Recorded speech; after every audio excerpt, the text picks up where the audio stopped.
ఓరి ఇంద్ర, నీకు అమ్మాయిలంటే వ్యామోహం ఎక్కువ, నీకు అమ్మాయిలంటే మోజు ఎక్కువ, నీకు అమ్మాయిలంటే కోరికలు ఎక్కువ. అప్పుడు రారాని కోపానికి వచ్చిన ఈ గౌతమముని ఆ ఇంద్రుని చంద్రుని సంగతి ఉత్తా అని చెప్పి దబా దబా దబా దబా ఈ కుటీరం దగ్గరికి వచ్చిండు. ఆ తామర కమలం మీద ఉన్నటువంటి కుటీరం దగ్గరికి వచ్చి ఇంద్రుణ్ణి చంద్రుణ్ణి చూసి అగ్ర కోపానికి వచ్చి, ఓరి ఇంద్ర, నీకు అమ్మాయిలంటే వ్యామోహం ఎక్కువ, నీకు అమ్మాయిలంటే మోజు ఎక్కువ, నీకు అమ్మాయిలంటే కోరికలు ఎక్కువ.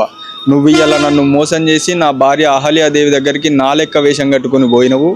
నీకు తగిన శిక్ష చెప్పాలి, నీకు తగిన గుణపాఠం చెప్పాలి అని రారాని కోపానికి వచ్చిన ఈ గౌతమముని ఆ కమండలంలో నుంచి జలకాన్ని ఆ నీళ్లను తీసి ఆ ఇంద్రుని మీద శపించి కొడతాడు. ఏమని శపిస్తాడు అంటే, నీకు ఆడుళ్ళ మీద వ్యామోహం ఎక్కువ ఉన్నందున నీ శరీరం అంతా కూడా యోనులు కావాలని శాపనార్థం పెడతాడు.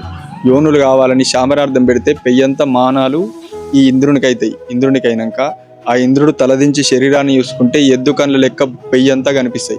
కనిపించిన తర్వాత ఆ ఇంద్రుడు చేసిన తప్పు తెలుసుకొని గౌతమముని పాదాలు మొక్కితే అప్పుడు ఆ గౌతమముని శాంతించి ఉగ్రరూపం చెల్లి శాంతరూపానికి వచ్చి, ఈ రానున్న కాలం లోపల కల్లా కలియుగం పుట్టవంతం ఉన్నది, పెరగవంతం ఉన్నది, ఉప్పు నూనె ఒక చోట ఉడికి ఊరుకోక పెద్ద మనిషి పుట్టవంతం ఉన్నది, రానున్న కాలం లోపల ఈ వాయు వరుసలు అనేవి లేకుండా పోతాయి ఇట్లా ఉంటే అని అప్పుడు ఈ గౌతమముని, ఓరి ఇంద్ర, ఇది నీకు నువ్వు చూసుకుంటే కనిపిస్తాయి కానీ ఇతర లోకులకు ఎవరికి కనిపించని ఆ రోజు శాపనార్థం పెడతాడు.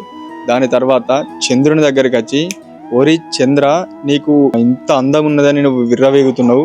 నీ అందం ఇప్పుడు రూపాయి అంత నీ అందం ఉంటే 90 పైసల అందం పోవాలి, 10 పైసల అందం మాత్రమే నీకు ఉండాలి, మిగతా ఆ 90 పైసల అందం నీకు మచ్చలు కావాలి అని ఈ గౌతమముని చంద్రునికి శాపనార్థం పెడతాడు. శాపనార్థం పెట్టిన తర్వాత ఈ అహల్య దగ్గరికి వస్తాడు.